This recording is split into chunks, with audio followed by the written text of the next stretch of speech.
क्या आपने कभी सोचा है, वही गोली जो एक सरकारी अस्पताल में 5 रुपए की मिलती है, वही दवा किसी प्राइवेट हॉस्पिटल में 100 रुपए की क्यों बिकती है?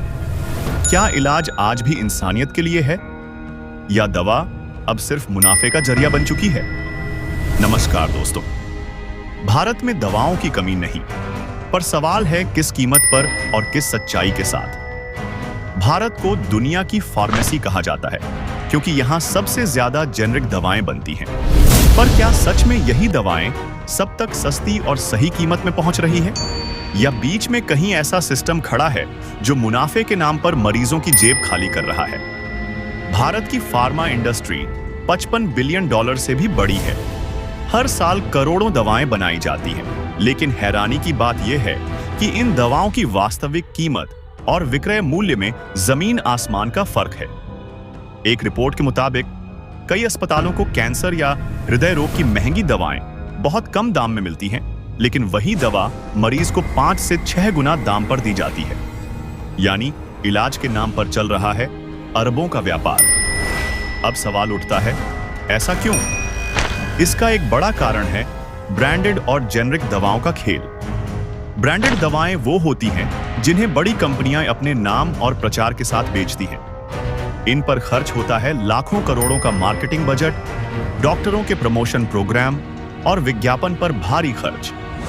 दूसरी तरफ जेनरिक दवाएं बिल्कुल वही रासायनिक तत्व रखती हैं, वही असर देती हैं, लेकिन इन पर मार्केटिंग खर्च बहुत कम होता है, इसलिए ये सस्ती होती है। अब कल्पना करो, एक ही दवा, वही असर, वही इलाज, लेकिन सिर्फ ब्रांड नाम की वजह से कीमत 10 गुना तक बढ़ जाती है। भारत में ज्यादातर लोग ये नहीं जानते कि जेनरिक दवाएं और ब्रांडेड दवाएं असर में एक जैसी होती है। डॉक्टर अक्सर ब्रांडेड नाम लिखते हैं क्योंकि फार्मा कंपनियां उन्हें उसके लिए प्रोत्साहित करती हैं। कभी सम्मेलन, कभी यात्राएं, तो कभी गिफ्ट्स।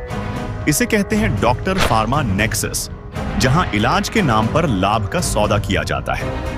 एक उदाहरण, कई बड़े अस्पतालों में जांच के बाद पाया गया कि कुछ दवाएं जो अस्पताल को 3,000 रुपए में मिली थीं, मरीजों को 18,000 रुपए तक में बेची गईं। अब सोचिए, अगर यही अंतर लाखों मरीजों पर लागू हो तो यह खेल कितना बड़ा है। पर असल समस्या सिर्फ अस्पतालों तक सीमित नहीं है। भारत में दवा की कीमत तय करने का सिस्टम बहुत जटिल है। National pharmaceutical pricing authority (NPPA) कुछ आवश्यक दवाओं के दाम तय करती है, लेकिन बाकी दवाओं पर कंपनियां मनमाने दाम तय कर सकती हैं। इसका नतीजा यह है कि एक ही दर्द निवारक दवा किसी कंपनी की 10 रुपए में है तो दूसरी की 200 रुपए में। दोनों में तत्व वही, लेकिन दाम आसमान जमीन अलग। अब बात करते हैं एक और भ्रम की, ब्रांडेड जेनरिक्स। नाम जेनरिक, लेकिन असल में वो भी ब्रांडेड होती है। यह भारत की दवा मार्केट का सबसे बड़ा झोल है।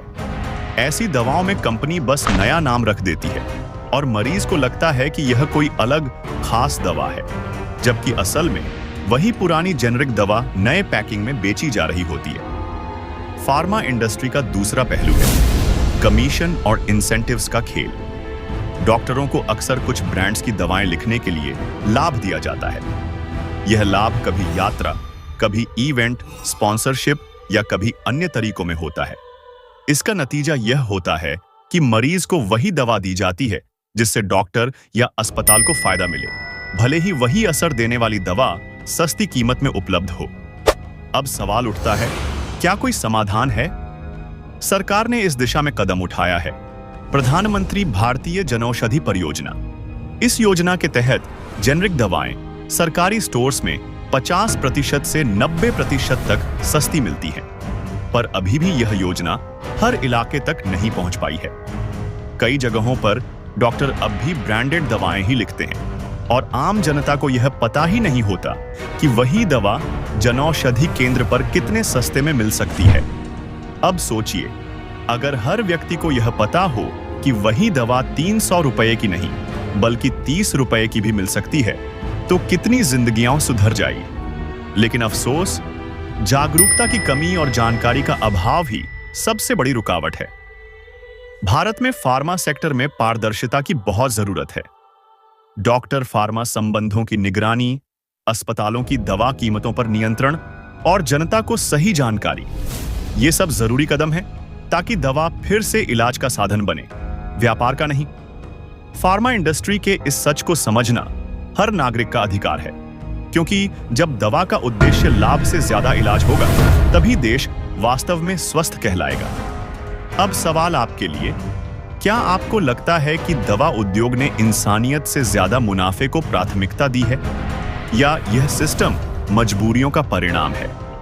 अपना विचार नीचे कमेंट में बताइए और ऐसे ही जागरूकता भरे वीडियोस के लिए चैनल को जरूर सब्सक्राइब कीजिए।